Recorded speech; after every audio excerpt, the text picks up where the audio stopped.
let's. You're going to choose one or the other, or Well, let me. how close are we to a Brezhnev? I'm going to give you my speculative conspiracy theory on how the Chinese communists, are trying to psychologically undermine the West. All right. And I believe they are inducing two perspectives on China in the West. One perspective is that China is very far behind us, that it's still a very poor, backward country. Even in 2049, even on the 100-year anniversary, it will still only be a middle-income country, and it's so far behind that we don't need to worry about it, and we can be in denial about China. And the other one is that it's so far ahead of us that there is no way that we can ever catch up. It is, it works better. There's certain things where it can build skyscrapers super fast. There's certain things where it works so much better that we have to just accept that we are really far behind. Denial is extreme optimism. Acceptance is extreme pessimism. But extreme optimism and extreme pessimism converge to doing nothing. And I think there was, for example, I think there was this question about Taiwan and how protected Taiwan was, and I believe it was in a single month in the year 2005 where the U.S. strategic assessment shifted from Taiwan would be safe for decades because of our aircraft carriers and whatnot to no, Taiwan was already lost because China had all these missiles that they could knock all our defenses out overnight. And so it's always, so the fact that it gets framed in these two extreme terms, I'm wondering if you're sort of a mouthpiece of the Chinese Communist Party, and it's always extreme acceptance and extreme denial, and the reality is actually, no, it's close, and there are strengths the U.S. has, and there are strengths they have, and it's a fight, and it's going to be a fight for a very long time, and even if China, in some ways, gains ground in that fight, it will be strategically close for a long time because as China gains ground, other countries will get more scared of China and they will work more closely with the U.S. Japan was toying with the idea of shifting its alliance from the U.S. to China. This was always the DPJ line in Japan in the late 90s, early 2000s. Under Abe, that's definitively over. Japan is back firmly on the side of the U.S. Vietnam, much more on the U.S. side than the China side. This is very different from Vietnam of 40 years ago, and so even if China sort of gains ground in certain things, I think the strategic picture will stay very even for a really long time. It's the exact so somehow it's the in between is probably the truth, and it will be the truth for a long time. So the notion is the Chinese want us to believe two statements. One is there's nothing to worry about. The other is resistance is futile. Well, both are frauds. China is super weak and China is super strong. And I've been in meetings in China where, in some sense, you got both messages within 20 minutes of one another.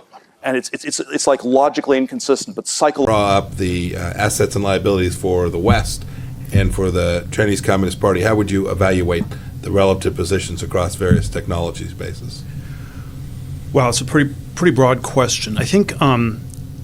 I think that in many ways we are in most areas we're still ahead of China, and we are still far more innovative. I think innovation happens in the West, and shockingly little innovation happens in China.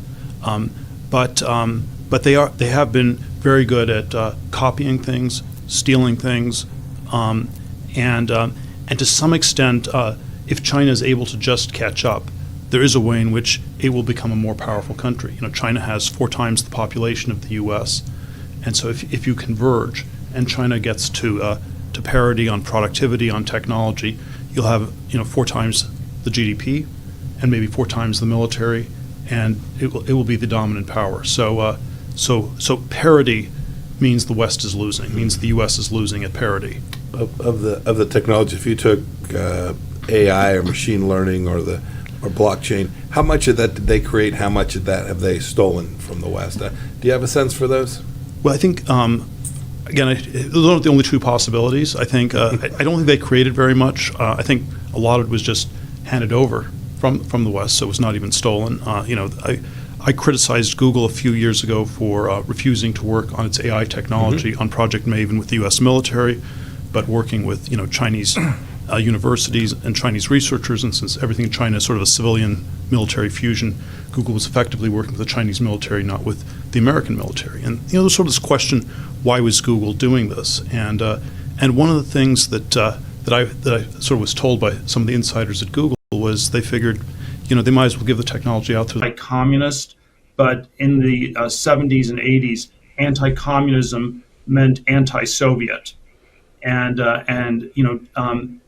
communist China was both an evil country and a U.S. ally in trying to beat the Soviet Union, and so there's a way that both Reagan and Nixon were good to be anti-communist, and then there's a way that they were not anti the CCP at all, and so that's somehow how we need to update from Nixon or Reagan. I mean, in 1972 when Nixon went to China, China had 1/5 of the GDP of the Soviet Union. So there was sort of a way in which Moscow, the Soviet Union, was the thing that Nixon was right to focus on, and same with Reagan.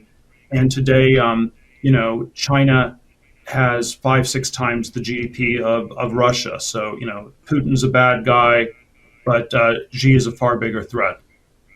I see the world organizing, I'd like your comment on this, into two alliances. China with Russia and Iran backing them up are the new axis of evil. Iran's the shock troops. They'll do anything anywhere. Russia's the natural resources run by a dictator who's a paranoid. And China is a technological competitor of the first order. I don't know that we think in the world in those terms, or if that's too simplistic, but that's how I think of it. What do you make of that model? I think that's roughly correct. It is, it's 4 times the U.S. population, and so there's a sense in which if China just converges with the U.S. technologically, they don't have to overtake us. If they're able to just copy the U.S., and if you can get to the same GDP per capita, if you can get to 1/4 of the GDP per capita, you have the same GDP in aggregate, and then you could, in theory, have same percent of GDP goes on military spending, and so you're a serious U.S. rival. So there are all these ways. It is at a scale that's very hard to calibrate, and then there are all these different ways that I worry the U.S. has been is underestimated, is partially co-opted, things like this. It is partially co-opted. Do you mean in terms of the capitalists who want to make money on the China market and will do whatever they can to do so? Sure, it is. There are ways in which Wall Street is co-opted. There are ways in which Hollywood is co-opted. There are ways in which the universities are co-opted. If you think of graduate schools in our liberal universities, probably 40-50% of the science students are Chinese, and you can think of it as it's from the university point of view, it's a form of indentured quasi-slave labor in these graduate students, and so they get cheap grad students as slave labor, and then they don't question the way in which it's co-opted. Verticals, and it's a sort of public-private fusion. But one of the things they're pushing for is something they call global compute governance, which is it's the AI, the accelerationist AI story is too scary and too dangerous and too likely to go wrong, and so we need to have global governance, which from my point of view sounds even worse. But it's so utopian. But that's I think that's the story. That's the story. The problem with that story is China's not going to go along with that program. They're going to keep going full steam ahead, and we're going to have to keep going full steam ahead in order to compete with China. There's no way you're going to be able to regulate it in America and compete with people that are not regulating it worldwide. And then once it becomes sentient, once you have an artificial intelligent creature that has been created by human beings that can make better versions of itself, over and over and over again and keep doing it, it's going to get to a point where it's far superior to anything that we can imagine. Well, to the extent it's driven by the military and other competition with China, that's until it becomes sentient. That suggests it's going to be even less in the sort AI and quantum computing are the new high grounds, or at least will be the high grounds for the future. And I think there's still a consensus that we have an edge in both those areas. Yes. Although again, it's a diminished edge over where it was a few years back. What's your advice to the Biden administration? How do we stay ahead on quantum and AI? Keeping in mind that we're an open society and we've got all these graduate students here and that sort of thing. What do we need to do to stay in the forefront? Because my concern is if we fall behind, we lose the high ground. We're going to be in for a rough spell. Yeah, the thing that I would say is tricky about AI is that there are a lot of aspects of the technology that I think we don't actually want to be pursuing too much, because it's AI is what you need for a surveillance society. Right. I've had this riff where people often say crypto or Bitcoin is a vaguely libertarian technology. I mean, technology is politically neutral, but it can still be crypto's sort of. If crypto is kind of libertarian, then AI is kind of communist. And so even though we're ahead from the basic science of AI, China is willing to apply it. It's willing to turn the entire society into a face recognition surveillance state that's far more intrusive, far more totalitarian than even Stalinist Russia was. And that's something we're not willing to do. So it's a very two-edged thing in that way. And let me follow up on that question, Mike, if I can. Yeah, of course. They're very uncomfortable doing. You have gone on the record. I think I want to get the quote right. You said about TikTok, it's an AI weapon that China has directed at the U.S. And you did that in a recent speech. Do your colleagues at the summit of Silicon Valley believe that TikTok is an AI weapon directed at China? Because I know you believe it and I believe it, and basically every Republican who's serious believes it. But do the Silicon Valley executives at the summit understand and believe it? On some level, people understand that it's at least a serious business competitor. It's obviously getting people's attention. So in that sense, it's a serious challenge for Facebook. It's a serious challenge for Google, for companies like that. So I think it's understood on that level. And then are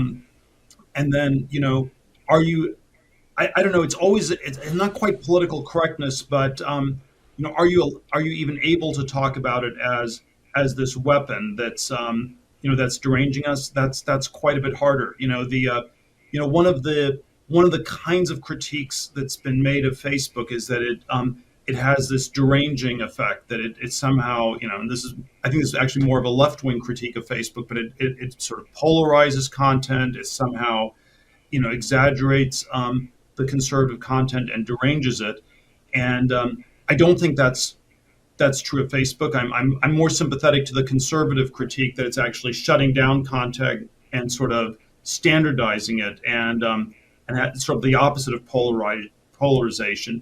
But that kind of critique is probably one that could make of TikTok, that it is somehow it surfaces content to people that polarizes and deranges them, and in that sense, it's an AI weapon that's being targeted at our society. The CCP is very aware.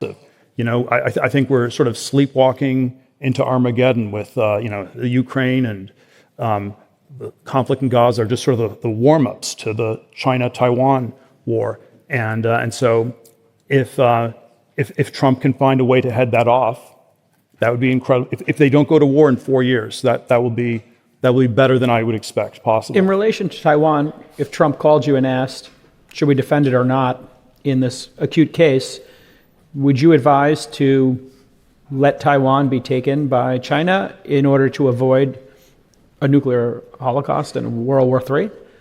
Or would you believe that we should defend it and defend free countries like that? Well, I think you're probably not supposed to say. Wait, but you're Peter Thiel. I think there's so many ways our policies are messed up, but probably the one thing that's roughly correct on the Taiwan policy is that we don't tell China what we're going to do. And what we tell them is we don't know what we'll do, and we'll figure it out when you do it, which is probably has the virtue of being correct. And then I think if you had a red line at Quemoy Matsu, the island 5 miles off the coast of China, that's unbelievable. If you say we want some guardrails and we won't defend Taiwan, then they'd get invaded right away. So I think the policy of not saying what our policy is, and maybe not even having a policy, in some ways is relatively the best. Yeah. I think anything precise you say, that's going to just lead to war right away. But what do you believe? Worth defending or not worth stirring the conflict? Democracy in this tiny island, worth going to war over or not? According to Peter Thiel, it's not worth World War III, and I still think it's quite catastrophic if it gets taken over by the communists. How does the world? Those can both be true. How does the world divide if we end up in heightened escalation? Is China, Russia, Iran friends? Is that an axis that forms?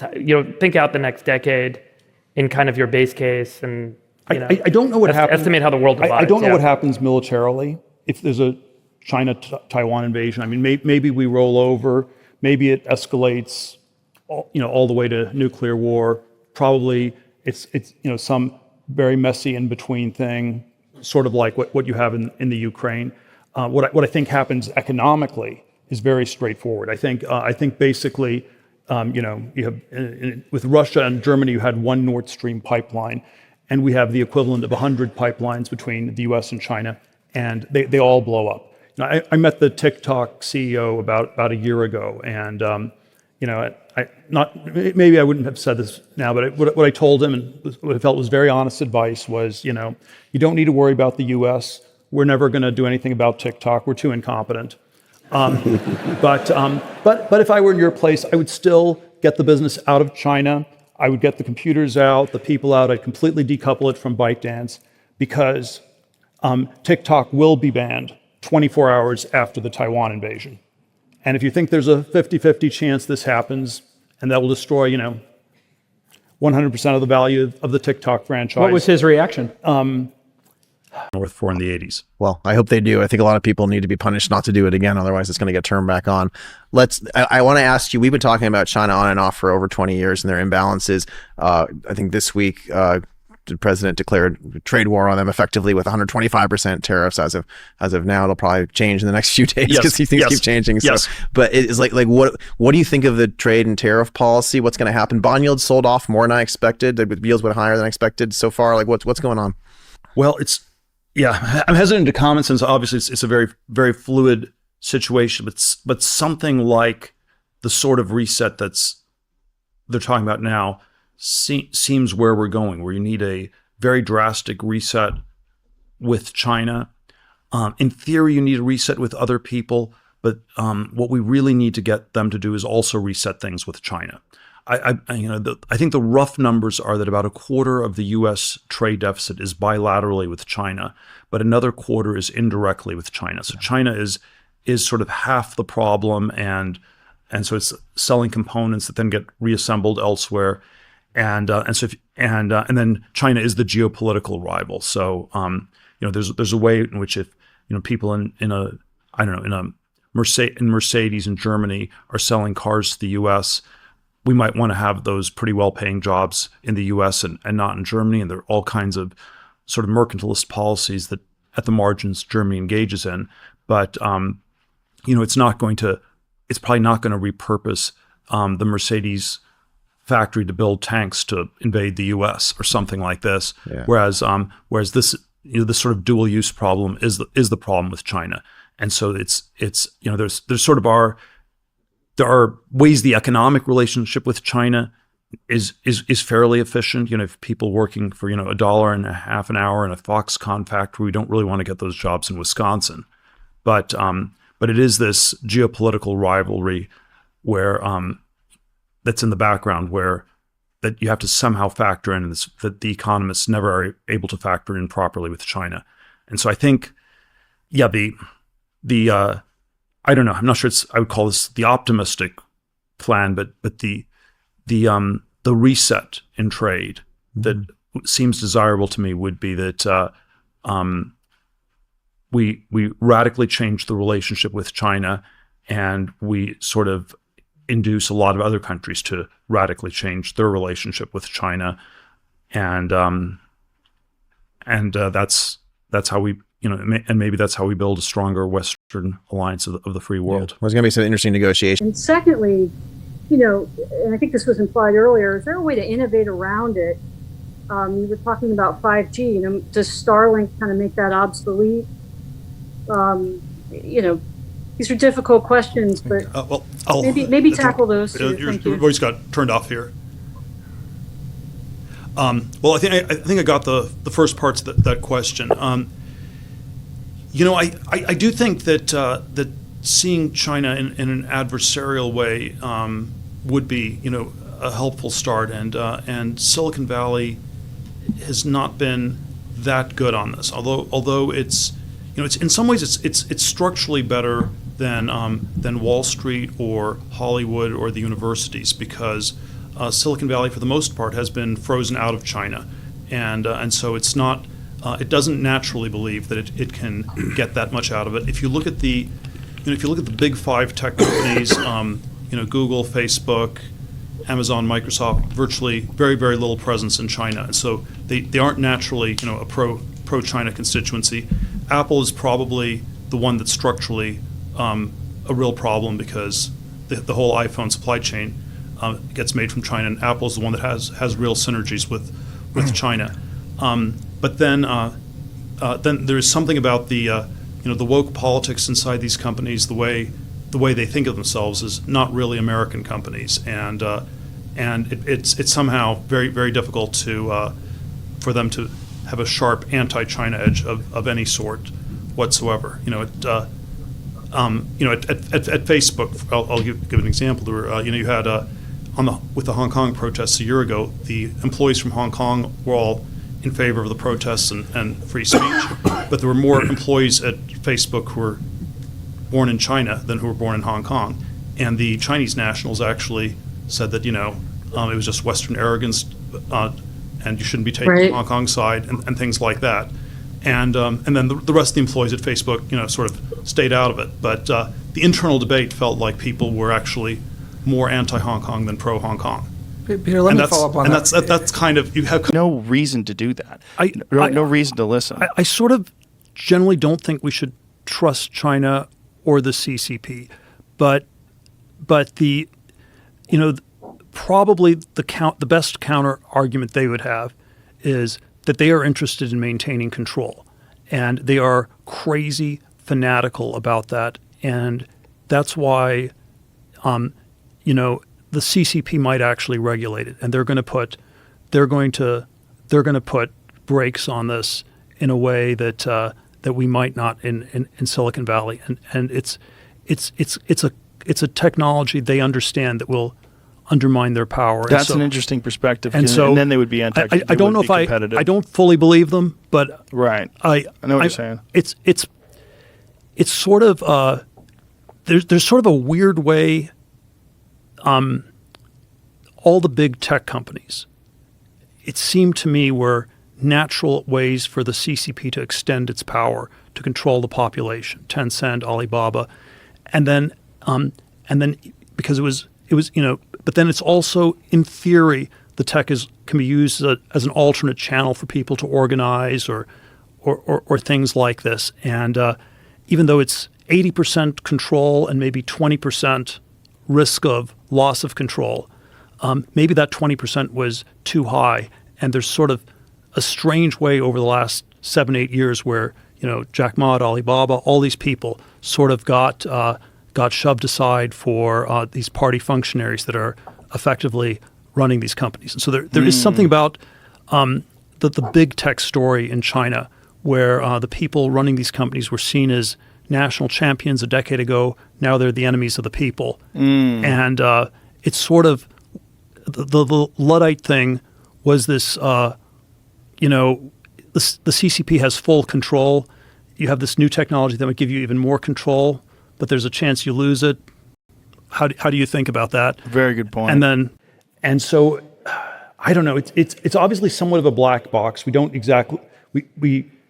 I feel we just have no clue what people in China think. But I think it's sort of the sense of history is strongly the sort of Thucydides trap idea that you have a rising power against an existing power, and it tends to, it's Wilhelmine Germany versus Britain before World War I, and it's Athens against Sparta, the rising power against the existing power. You tend to get conflict. That's probably what deep down I think is really far in the China DNA. So I'd say maybe the first, I don't know, the meta version would be the first step to avoiding the conflict would be we have to start by admitting that China believes the conflict's happening. Right. And then if people like you are constantly saying, well, we just need to have some happy talk. Right. That is a recipe.